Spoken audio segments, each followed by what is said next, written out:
This channel is part of the History Hit network. Asia Minor, a small band of Greek warriors was preparing to do battle against a huge Persian army. They were about to strike the first blows in a revolt against the oppressive, tyrannical rule of the Persians. By doing so, they had little idea they would embark on the most important and desperate series of battles in ancient history. It was to change forever the course of European history. The invincible Persian Empire would ultimately be brought to its knees in the first great ideological conflict fought between a brutal empire on the one hand and a freedom-loving democratic people on the other. This legend still endures today as the Persian Wars.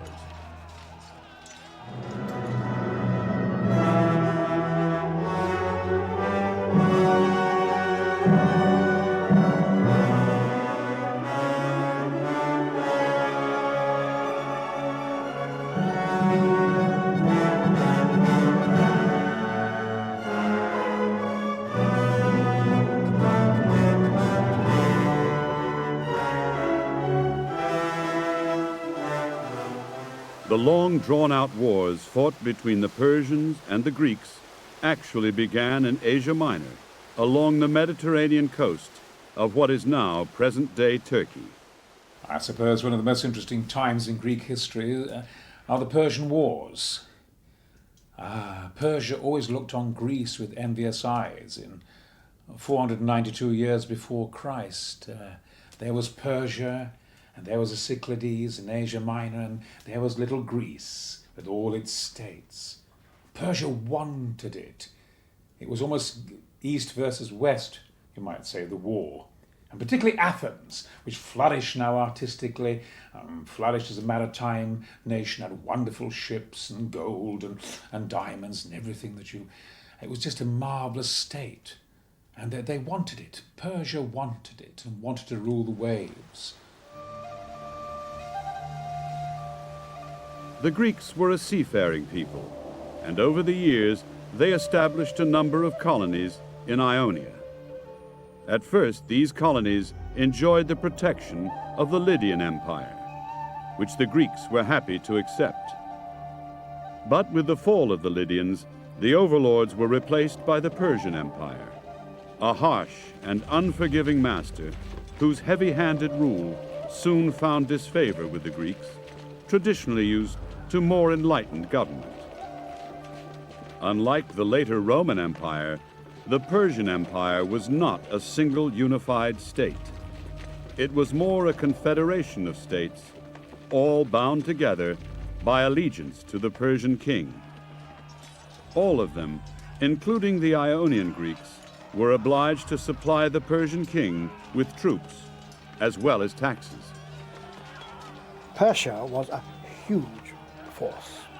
You can even claim that there were something like 1 million men in various forms of troops being passed across. However, largely because of their mistakes, the Persians really lost the whole game. And as a result of that, of course, Athens and Sparta were another little countries which joined to assist in this great attempt against the enemy invasion, was in a position to defeat them in the end until they had to roll back to the eastern countries again. History Hit is like Netflix, just for history fans, with exclusive history documentaries covering some of the most famous people and events in history just for you. Our extensive catalogue of documentaries covers everything from the rise of Hannibal Barca to the illustrious treasures of King Tut. So sign up today for broadcast quality documentaries uncovering the mysteries of the ancient world. We're committed to bringing history fans award-winning documentaries and podcasts that you cannot find anywhere else.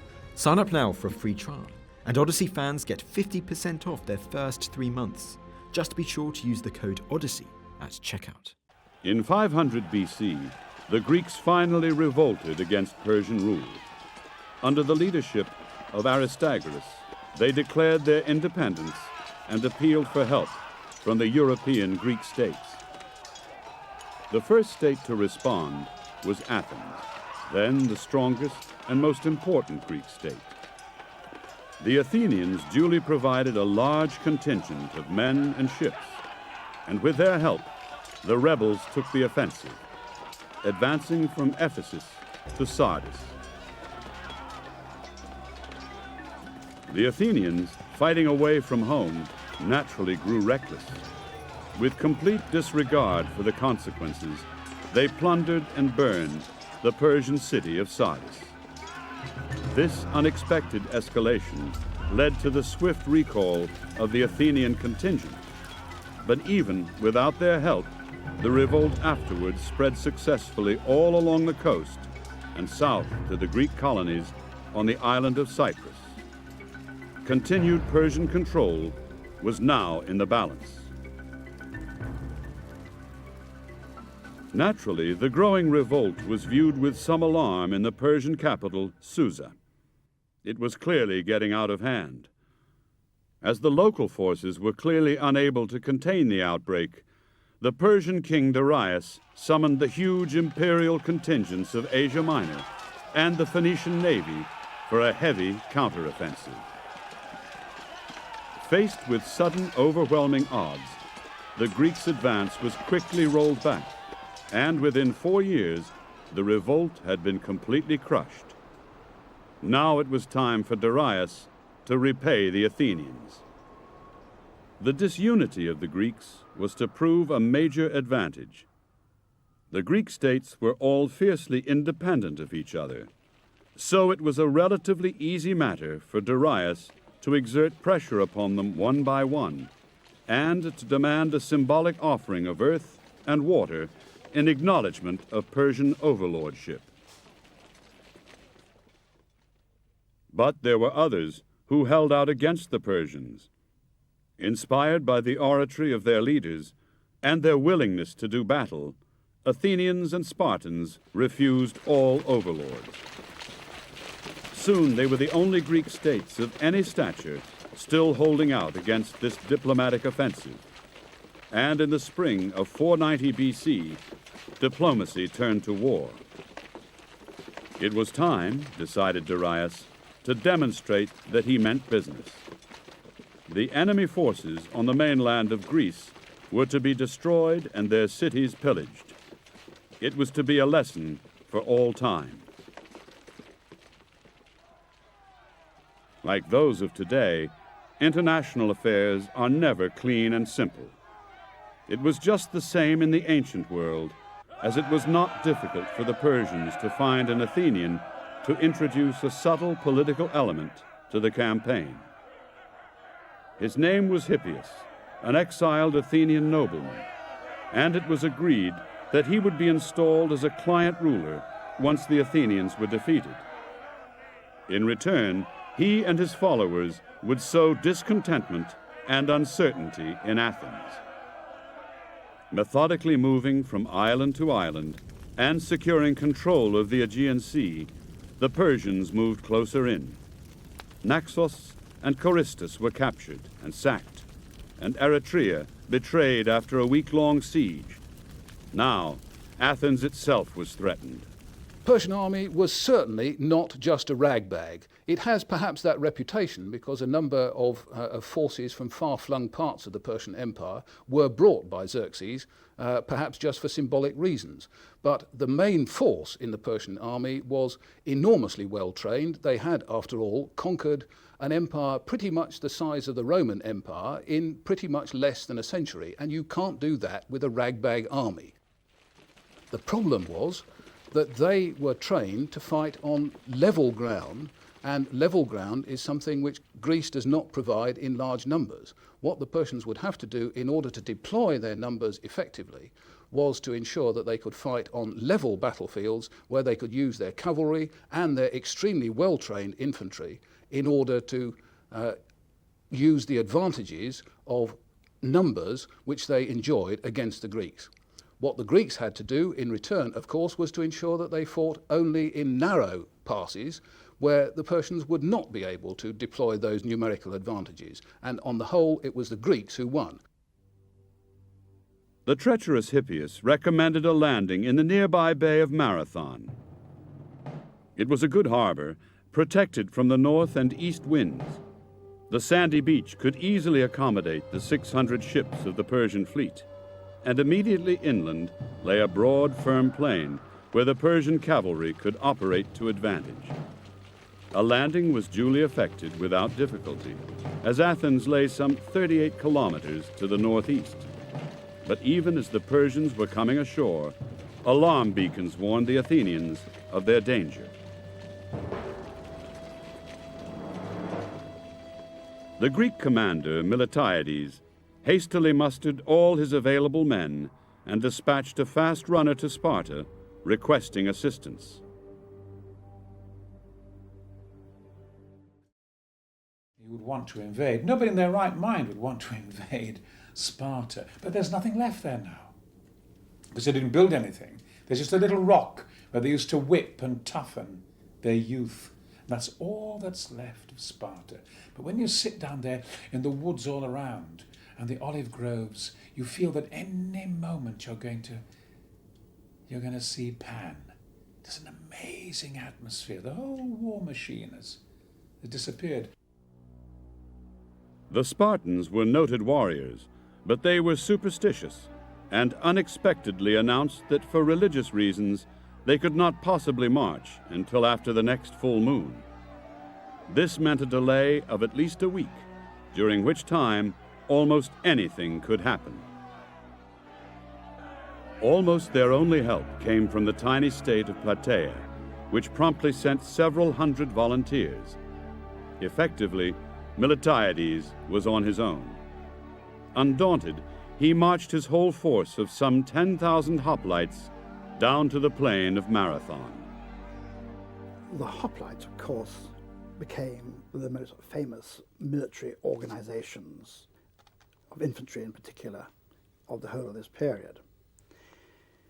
They trained their men by way of being free men, of course. This was a very important aspect.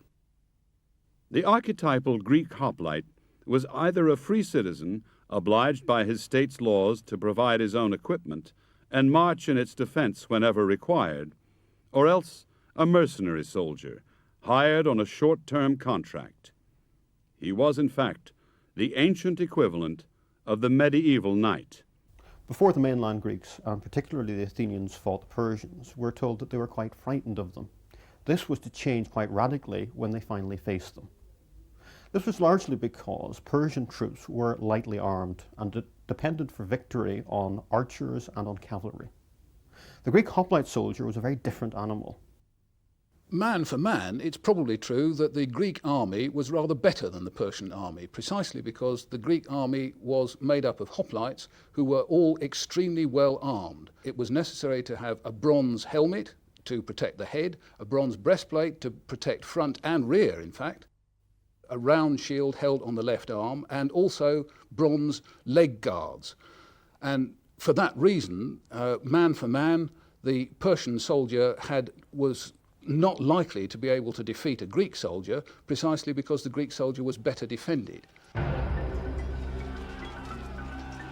Battle tactics of the Greek and Persian wars were brutally direct. In addition to the semi-aristocratic hoplites, Greek armies included large numbers of silwai, or light infantry skirmishers, and their primary role was to open the battle by harassing the enemy, particularly on the flanks. Once the enemy was judged to have been sufficiently softened up by the skirmishers, the hoplites, normally massed in the center in solid phalanxes, would roll forward to engage the enemy. Another advantage that the Greek soldier enjoyed over his Persian counterpart was precisely that the Greeks were extremely well used to fighting as a single unit. It was not just one soldier fighting against another opposing soldier. The Athenian and the Spartan and all the other hoplites were trained in order to ensure that they defended their fellows with their shields. They did not use their spears in order to throw, but they used their spears as pikes, rather like medieval pikes, in order to maintain cohesion as a fighting force, and the whole line of the soldiers would defend each other And in that way, it was extremely difficult to break through a line of hoplites. There was not just a line at the front, there were a number of differing lines at the back, and shoving was a major part of a hoplite battle. It's the word that the Greeks use, othismos, a shove. When one side or the other went down, the victors would draw their swords and hack at their now defenseless opponents as they lay on the ground or tried to escape. In contrast to the Greeks, the Persians had very few heavy infantry. Most of their infantry were archers, and they relied instead on a large body of cavalry. It was this factor which influenced their decision to stand and fight the Greeks on the plain of Marathon, rather than immediately forcing a passage through the mountains to Athens. They felt that time was on their side, and with the Athenian army effectively pinned down before them, there was every hope that Hippias's supporters in Athens might take the opportunity to revolt and seize the city behind the backs of the small Athenian army. For 5 days, the two armies faced each other, waiting for something to happen. And then on the night of the 11th of August, Datis re-embarked most of the Persian cavalry and slipped away, intending to land much closer to Athens at Phaleron Bay. The situation was now desperate. As soon as they realized what was happening, the Greeks were faced with a dilemma. Should they disengage at once and race northwards to save the city? To do so would mean leaving the mountain passes unguarded at their backs. Or should they at once attack Artaphernes and the Persian infantry? It was now dawn. Miltiades decided to take the risk that he could destroy the Persians now. The Athenian army moved forward to engage the Persian infantry. This was to be the famous battle of Marathon. His plan was the reverse of the usual Greek tactics. His center was deliberately weakened by widening the intervals between each file and reducing the depth of his phalanxes from the customary 8 men to only 4. His main strength was instead concentrated on the flanks, in the hope that he might thus be able to envelop the Persian flanks. On the other side of the plain, the Persians were deployed exactly as Miltiades had anticipated. Expecting the usual heavy attack in the center, Artaphernes had massed his best troops there, leaving his flanks to be guarded only by a fairly ineffective rabble of skirmishers. Nevertheless, the Athenian general was still taking a big risk. If the Persian archers inflicted too many casualties on the phalanxes, it could all end in disaster. With the rudimentary control over the men exercised by the Greek generals, once the heat of battle arose, even the simplest of plans could prove difficult to execute. Athenian generals were appointed in a way which would be thought of as extremely odd in the modern world. In the modern world, we appoint generals. We have boards of appointment and governments who appoint generals.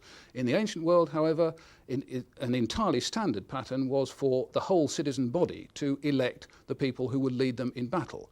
And if you think about it, that's not a bad way of doing it. What a general had to do was essentially nothing very much. He had to give a good speech before the battle in order to put morale into his troops. He occasionally had to choose the battlefield, and that certainly happened during the Persian Wars, but once he'd chosen the battlefield, all the work was done not by the general, but by the troops themselves. As soon as his men were deployed, Miltiades opened the attack, taking his men forward at a brisk trot in order to minimize the casualties from the archers. As anticipated, the Persian center put up a strong resistance and soon forced back the Athenian hoplites. But on the flanks, the Persians gave way. The lightly equipped archers were no match for the heavy phalanxes of hoplites and were soon utterly routed. Keeping his men well in hand, Miltiades left the pursuit to his own skirmishers and turned on the Persian center. Hemmed in on 3 sides, with a great salt marsh to their backs, Artaphernes and his men fought their way back, step by bloody step. The Athenian skirmishers had already worked their way behind them, blocking the narrow passage between the marsh and the sea, cutting the Persians off from their ships. Hundreds perished here or in the great marsh, but Artaphernes' own contingent kept their heads and fought their way straight down onto the beach, where they were eventually lifted off by their ships. The delivery of the news of the great victory was to have everlasting consequences. And the battle went on for hours, but nevertheless the citizens of Athens couldn't see it, and they feared the worst. And the hours passed, and then from the walls of the city, the people looked out, and they saw a lone figure running, 27 miles from the plain of Marathon. The Marathon is based on it. And this man ran and ran and ran in the heat with his bits of armour on, covered in blood. And he came through the gates, and there was the government in front of him. There was the whole government of the people, and he was completely finished and done. And they looked at him and he said, "Victory." And he died. And the Athenians had defeated the Persians at the Battle of Marathon. The Greeks had won the battle, and afterwards made the inflated claims as to the numbers of enemy dead, customary in ancient times. But the fact remained that they had only defeated and not destroyed the Persians. Now they had to march and block the threatened landing at Phaleron. By the time they had done that, they would surely be too exhausted to face the Persian cavalry in a stand-up fight. They therefore had to reach the bay in time to meet the Persians as they landed on the beach. And as the military saying, familiar to generals down the ages goes, "Catch 'em with their feet wet." By a miraculous march, the Athenians succeeded in doing so, but only just. Unfortunately for the Persians, when they did arrive, they were so battered and demoralized by their earlier defeat and the march to the new battle site that they were quite incapable of establishing a beachhead. Datis reluctantly ordered a strategic withdrawal back across the Aegean. Greece had been saved. There was to be no respite for the beaten Persians. The Greeks promptly responded by launching a counteroffensive aimed at regaining control of the Aegean islands. Taking the war to the Persians, even in their beaten state, was beyond the limited resources of the Greeks. And within a very few years, they were facing a renewed Persian attack, this time led by Darius' son. His name was Xerxes, and he was the king of Persia. Darius had died, and Xerxes wanted revenge. He actually saw himself as a kind of god, actually above the gods, certainly above the Greek gods. And he lived in Colossae. Everything about him was colossal. He had black hair, about 35, dark, of course, swarthy, a thin kind of beard, dark, malignant eyes, and plaited hair. And he looked on at Greece with envy and wanted revenge. And he started to mount the most formidable army probably ever mounted on God's earth. His army was undoubtedly huge by the standards of the day. Only about half of them were actually Persians. The rest were drawn from all over the Middle East and Asia Minor, and as usual included contingents of Greek mercenaries who fought for any master who could pay the price. As the great armies of the Persians advanced, the people of Thessaly realized that unless they had considerable help from the Athenians and the Spartans from further south, they had no chance of resisting the Persians. And they sent messages to the Spartans to say, "Come and help us, or we will join the Persians, for otherwise we cannot survive." And the same was true of most of the people of Boeotia. It was only when the Persians reached Attica and reached the approaches to the Peloponnese, that they found communities who were prepared to resist them and did not immediately join them out of their best interest. It was because of the need for a common line that the Spartans, the Athenians, and most of the states of southern Greece set up the Hellenic League in the autumn of 481. There was to be a common council, but the naval and military command was to go to the Spartans. Now, given the fact that the bulk of the Allied fleet was made up of Athenian ships, this was quite surprising. But the Athenians, crucially, were willing to swallow their pride on this point. One of the first actions of the Hellenic League was to issue a proclamation that they would confiscate the land of any Greek state that surrendered to the Persians without a fight. And this seems to have had the required effect, as states like Boeotia, that initially leaned towards the Persians, came back towards the Greek side. The mighty army of Xerxes was intended to force the complete subjugation of Greece once and for all. By the spring of 480 BC, Xerxes had crossed the Hellespont, that narrow stretch of water which separates Europe from Asia, and was pushing southwards into Thessaly. The Greeks, as usual, were divided among themselves.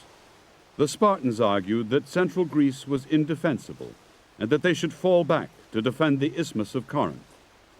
This idea was, of course, deeply unpopular with those Greeks who lived north of the Isthmus, and in particular the Athenians. They argued that the sacrifice of northern and central Greece would be pointless, since there was nothing to prevent the Persians from effecting an amphibious landing south of the Isthmus. All the same, it was recognized that Thessaly was impossible to defend, and so the Greeks decided to make their famous stand at Thermopylae. It was a strong position in a pass, or rather a series of passes, between the mountains and the sea, the so-called West Gate, the Middle Gate, or Thermopylae itself, and finally, the East Gate. Leonidas, king of the Spartans, had been chosen to lead the Greek forces, and as Xerxes approached, he occupied the Middle Gate. This was an ideal defensive position, perhaps no more than 4 meters wide, but up in the mountains, another track led directly from the plain of Malea to the East Gate, behind Leonidas's position. Just think of these Spartans, these 300 Spartans, like the SAS, the crack troops, the Marines. And there they were with 7,000 others to help them, the Thebans and the Thespians and the Arcadians and Phocians. And there they were, to face them. And they started washing their hair in the streams, the Spartans, because they were disciplinarians, and they got themselves ready, got their armour ready, a small amount of armour, and their short spear, and their short sword, and their long spear, and their shield, their magnificent shield. And Xerxes arrived with his chariots, and his artillery, and his cavalry. And he looked on, surprised, because everybody had gone, "Oh, please, surrender, surrender." And he sent messengers. What are they doing here? He was astonished. Washing their hair in front of him? Washing their hair in front of this great, marvellous army? He sent messengers and told them to part, to move, to retreat. And the Spartans just didn't move. And then he sent some more messengers, Xerxes, and he said, "Tell the Spartans that if they don't retreat, I will blot out the sun's rays with my arrows." And the Spartans replied, "Good, good, good. We like shade from the sun. It helps us fight better." At first, all went according to plan. Xerxes halted in the plain of Malea and waited for his supply ships to catch up. Then, after 4 days, he moved forward again, launching a probing attack against the Greek position in the Middle Gate. It very soon became obvious that the Greeks had picked their ground well. The Persian cavalry could not operate in the pass, and Xerxes' infantry were too lightly equipped to make any impression on the heavily armed hoplites. A second attack on the following day proved equally unsuccessful, But then the fortunes of war deserted the Greeks. Xerxes learned of the mountain track leading to the east gate. By using this, his men were able to outflank the small band of Greek heroes. In the bitter aftermath of defeat, the Greeks learned the awful truth.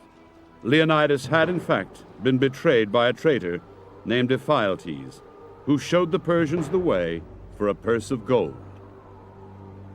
Fearful of being surrounded, most of the Greeks abandoned their position at Thermopylae and fled through the east gate, just ahead of the Persians. Not all of them made it, however, and both the Thebans and the Spartans were cut off. The Spartans, when they fought the Battle of Thermopylae, knew that they were going to die because their purpose was to hold up the Persians for as long as they possibly could, but they knew that in the end that the Persians were going to get through. So since they knew that they were going to die, we are told by Herodotus, they combed their long hair before the battle to ensure that they looked right when they died. It's rather like wearing clean underpants just in case you have an accident. And another feature of Thermopylae is that the Spartans, since they knew they were going to die, they knew also that they were going to be disgraced in the sense that their bodies would be left on the battlefield for the Persians to be masters of in the end. They knew that they were going to die. Nonetheless, they were prepared to do their duty for Greece and in particular for Sparta, defend themselves in order to ensure that the Persians got through as slowly as possible. Most of Leonidas's army could retreat, and they did. Mainly the Thebans and the Thespians and Arcadians, and they all went and just left the 300. And the 300 were now surrounded, and they fought on both sides, and they fought and they fought and they fought, and they lost their shields and they lost their helmets. And then the cry went up, Leonidas is dead, Leonidas is dead. And they fought, it is said, always said by shepherds watching on the mountainside. They fought till they were almost naked with broken spears.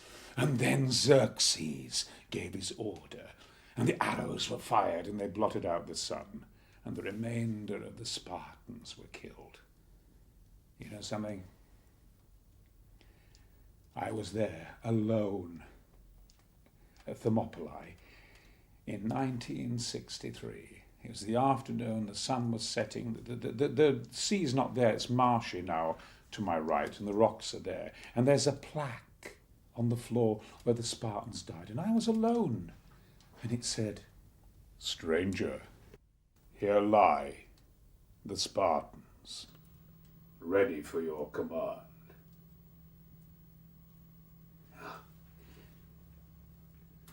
My hair stood on end. They were still down there. Their bones were down there. The whole of Greece now lay open to the Persians, and after a short resistance, Athens was plundered and burned. Having abandoned their city before the Persians arrived, the Athenian army took refuge on the nearby island of Salamis. What was left of the Greek army hastily fortified the Isthmus of Corinth, after all, in a last-ditch attempt to keep the Persians out of the Peloponnesus.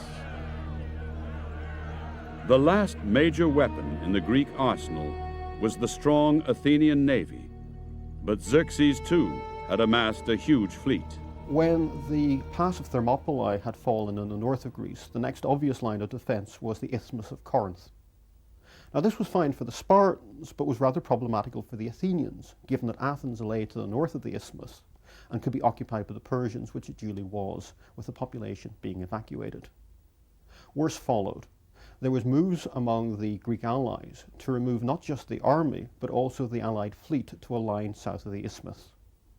Given the nature of the opposing fleets, this was naval madness, and the Athenians, under their commander Themistocles, moved to do something against it. Both sides knew that the outcome of the war would depend on the coming battle between the Greek and Persian navies. The battle which was to decide the war took place near Athens in the narrow channel between the mainland and the island of Salamis. The Athenian navy, in a real sense, was the lifeline for Athens, both in a military sense and in many others. Back in 480, the Athenians needed a navy to defend themselves against the Persian aggression, and so they built a navy from the proceeds of a silver mine that they had recently discovered in the southern part of their territory. And after the great success that the Athenians won in the Battle of Salamis in particular against the Persians, they exploited that navy for their own advantage in order to ensure the increase of their power within the Greek world. The Greek navy at first lay off the north coast of the island in the Bay of Eleusis. The Persians lay to the south of them, off the long, narrow promontory of Cynosura. Xerxes was at first inclined to ignore the Greek ships, while his engineers began work on a massive series of causeways spanning the channel at its narrowest point. His engineers had already spanned the mighty Hellespont with pontoon bridges to carry the army across from Asia to Europe. Bridging the Salamis channel so that his army could reach the remnants of the Athenian army would be child's play by comparison. Well aware of this danger, the Greek admiral Themistocles set about luring the Persians into a trap. First, he had a message passed to Xerxes, claiming that he wanted to change sides.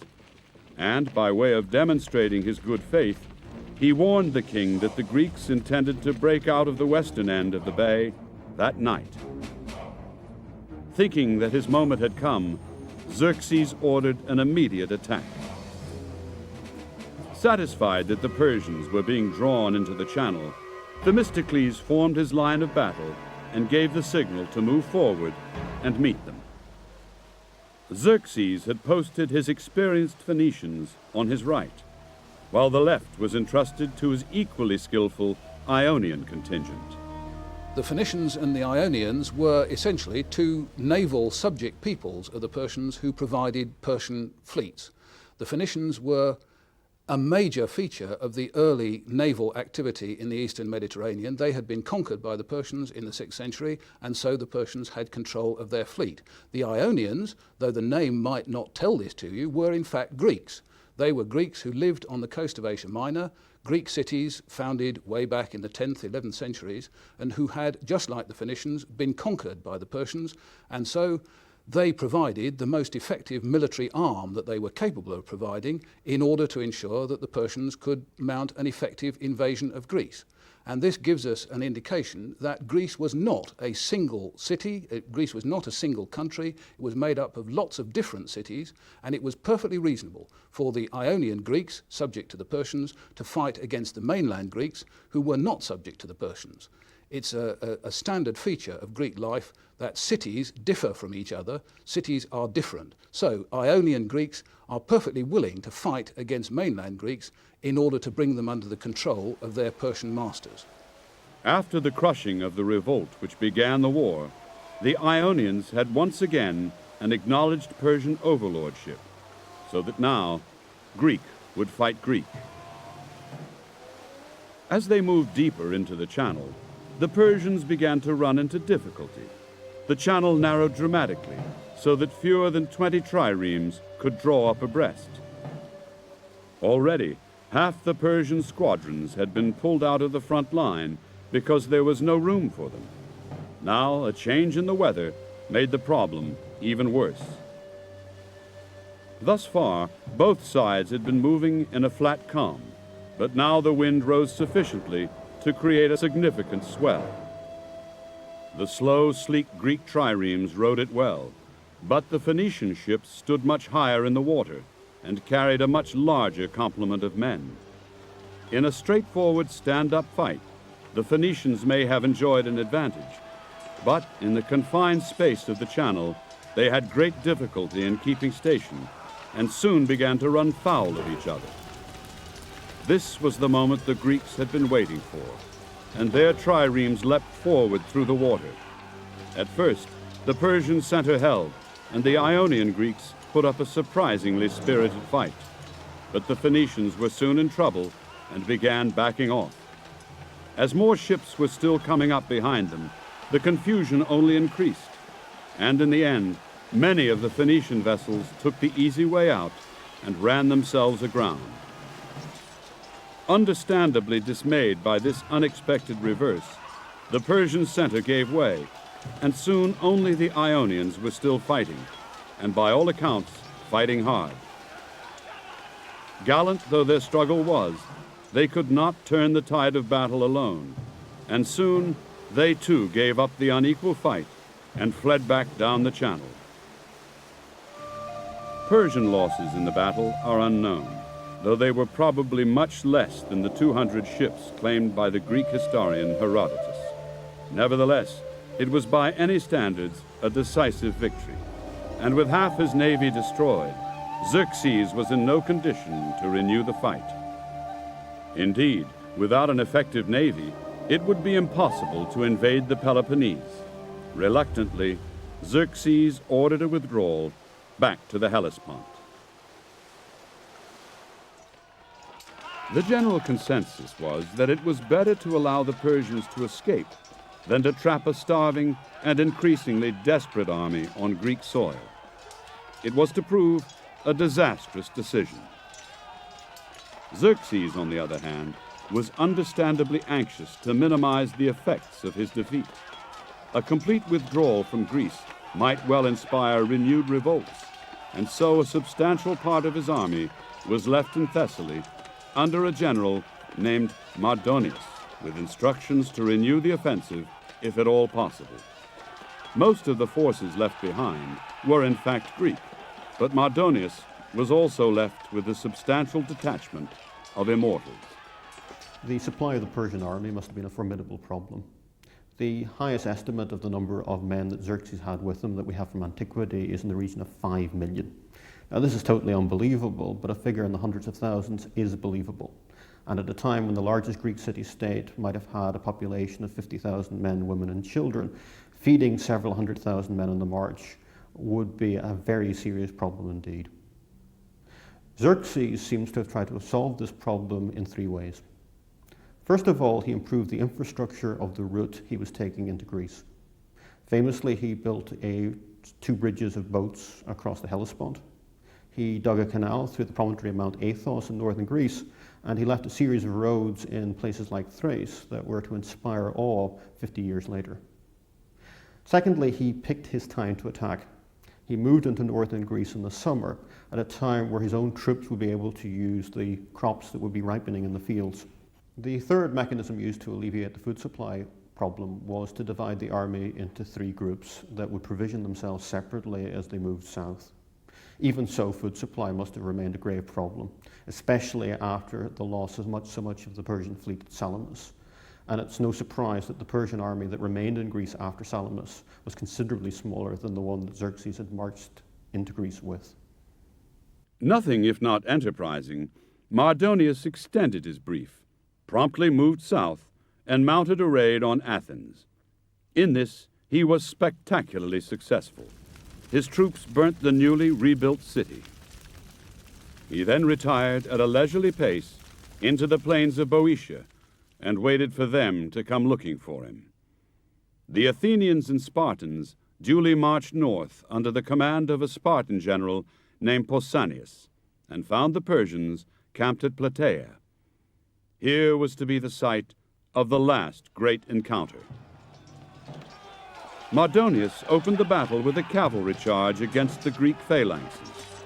The Greeks were still at this stage on high ground overlooking the plain and beat off the Persians without too much trouble.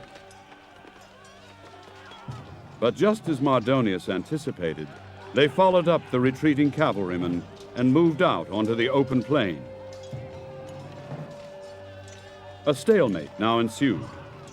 Although his cavalry could now be used more effectively, Mardonius was reluctant to tackle the hoplite phalanxes head-on, while, for their part, the Greeks were equally reluctant to advance further into the plain. For a week, both sides engaged in minor skirmishes, and gradually the Persians gained the upper hand. Their cavalry launched raids deep behind the Greek lines, cutting their supplies, while on the plain itself, Mardonius's men gradually forced the Greeks away from their water supply. At length, the Spartan commander, Pausanias, ordered the withdrawal under cover of darkness. But by now, the volatile Greek allies were bickering among themselves, and the withdrawal almost turned into disaster. But from that near disaster sprang the seeds of victory. Even after Salamis, the Greeks still had problems. The Persians, after all, had been defeated by sea, but not on land, and this meant that they were still able to occupy Athens at will. In the winter of 480-479, it seems as if at least one group within Athens was willing to consider the possibility of coming to some arrangement with the Persians and leaving the Hellenic League. The fact that the Spartans moved their land army north of the Isthmus of Corinth in 479 to attack the Persians at Plataea in Boeotia was at least in part because of the possibility of such a defection. So it's fair to say then that whilst unity was one of the most important reasons for Greek victory, the possibility of disunity was one of the major forming factors of the Greek strategy of the war. Feeling he could not lose against the much reduced Greek force, Mardonius immediately sent the Boeotians to engage the Athenians and keep them pinned down while he mobilized his full strength against the Spartans. But by sheer courage, the Greeks held out. The small army was not to be moved. A bitter struggle then followed in which the Spartans managed to stabilize their position with a counterattack. Meanwhile, by a supreme effort, the Athenians managed to rout the Boeotians and pursue them into the Persian camp. At this point, Mardonius himself was killed. At his death, his men lost heart and gave way. As a result of this great victory at Plataea in 479 BC, the Greeks were finally able to expel the Persians from Thessaly. Greece was saved. It was an astonishing time. Leonidas did save us. We wouldn't have had the philosophers, we wouldn't have had democracy, we wouldn't have had all those writers, we wouldn't have had all those philosophies, those sciences, Pythagoras, everybody, Pindar, Aeschylus, Socrates, Sophocles, you name it. All those ideals we've got, everything is based on the Greeks. And he saved it. He did it. And he held them back. But the Persian wars did not end there. For many years afterwards, troops loyal to the Persian Empire held out in Thrace. Again, disunity among the Greek states prolonged the war, and instead of final victory, within a few short years, Greece was to descend into the anarchy of the Peloponnesian civil wars. Greece, and particularly Athens, was devastated. Previously, Athens and the temples there were largely built of wood, and of course they've been put to the fire and to sword. And so Athens rises like a phoenix from the ashes, if you like, in the middle of the 5th century. And this is the great period. This is what we see now when we look at the Acropolis. You raise your eyes up and you see the Parthenon there, the great temple to the goddess Athena, the Athens of democracy that we know today. Not for 100 years would Greek soldiers be able to march out for a final reckoning with Persia. But that day would finally come, and when they did, they would be led by one of the greatest soldiers of all time, Alexander of Macedon, Alexander the Great. But that's another story.